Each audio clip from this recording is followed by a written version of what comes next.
Hello, everyone.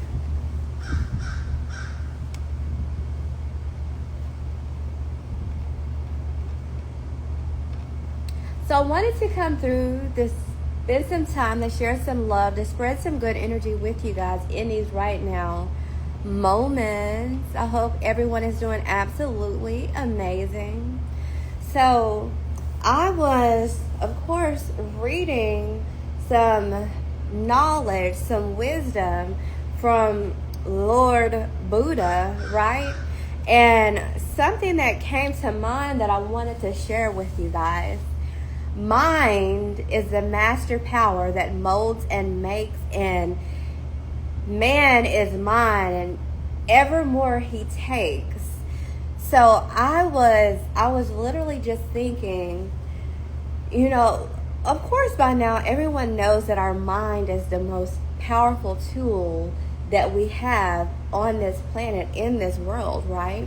And with this knowing, the tool of thought and shaping what he wills, shaping what you're willing in with your thought, it takes a considerate amount of time, practice, as well as good energy. And when you're in the stage of creative thought, the process of creative thinking, it allows you to truly tap into the Buddha within yourself, right? It brings forth thousands of joy. And of course, with joy, there is thousands of ills, You have to be able to deny the imposter syndrome of negative thinking, of faulty thinking, and that takes a considerable amount of time, of energy, especially when you're doing it without any psychotropics, without any holistic practice of medicinal purposes. It takes a considerable amount of energy and discipline to always tap into the creative thought process when you're utilizing those higher level intelligences to produce a higher level creative thought processing, which is being made manifest. So a lot of us, we are able to manifest quicker things that are more long term, as far as it's easy to manifest long term as opposed to easy to manifest short term. And when I say that, it's because when you're in a higher level of education, you don't just manifest for yourself, you manifest for the lower classes, right? So we all have to be mindful of what it is that we are manifesting, because at any moment we can manifest, let's manifest some lip gloss, and bam, we go to the store and buy lip gloss, right?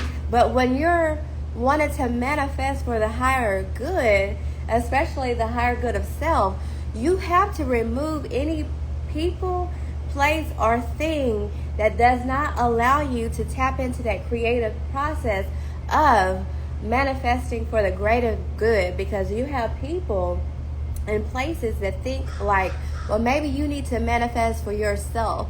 Take a look at your life. We need not to ever surround ourselves with those type of people, because those are the people that only benefit from our higher level manifestations, because they don't have a higher level education.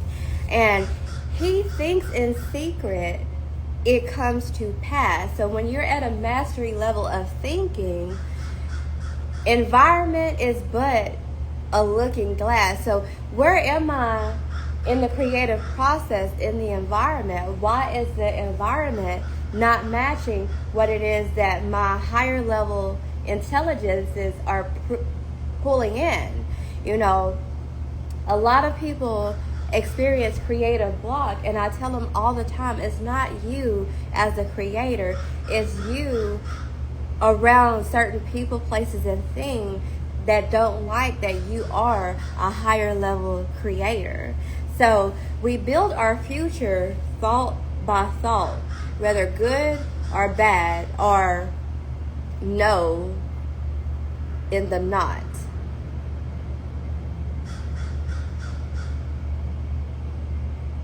A double-minded man is unstable in all his ways. So, yet so the universe is wrought, okay? Thought is another name for fate. And when we call forth fate, when we call forth the creative thinking process, we are calling forth what our future knows it to be. And anybody who is putting in something or dropping in those seeds, those implants that we don't need, God, source, the creator, are saying, okay, we have outliers in the research creative process. So we have to remove the outliers, and not necessarily remove the outliers, but making sure that we identify the outliers as what it is. Outliers in our outcomes and measures as well. So when you're choosing for your destiny to be what it is that you want it to be, and others are not wanting you to be a certain person in a certain place, creating certain things, then we need to navigate away from those who have lower level thinking, because our higher level thinking is like people blocking your blessings. But the thing is, no one can truly block your blessing.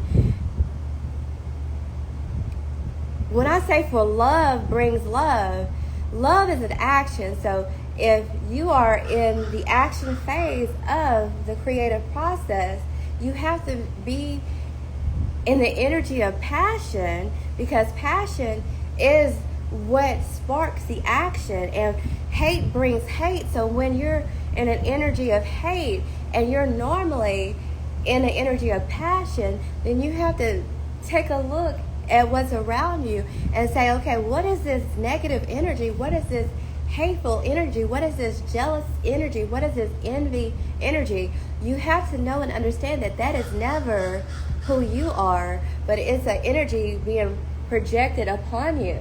You know, a lot of people are not knowing how to manifest using dark energy. So always know that when you're in an energy of, okay, something is not quite right, well, that is what it is. It's not your energy, it's something blocking your energy. So remove anything that block your energy, release the negative energy. And if you guys need tips on how to release the negative energy, go in to my following, and you'll see all my other pages that I had to create as side pages, just in case my pages get hacked or deleted. All that work is there, so you can see the work that I've been doing for energy clearing and blockage clearing for those who are wanting to benefit from that on the internet. Look in my following and you'll see all my creative pages from 2018 till now, and you can gain the necessary knowledge and wisdom. Again, all that we are is a result of thought. So when we're thinking positively, positive things happen, but when we're thinking negatively, negative things happen. But we also have to know that if we are in a environment where there's nothing but hatred, nothing but crime, nothing but low income, nothing but poverty, then that is what's blocking what it is that we're trying to manifest in. So it's like our energy gets tainted, because when you're in darkness, you have to learn how to create with that dark matter, because you're the only light in that darkness. So don't dim your light for anybody. Do not dim your light for anybody. We are in the golden age, and it requires us to let go of what we learned during the Renaissance age and embrace what it is that we need to do in order for us to move our life forward in this golden age. All right, you guys, so I just wanted to come over because a lot of people was asking me questions on YouTube. So I was like, let me come drop a video on Instagram, because you guys had came over from YouTube. But until next time, much love.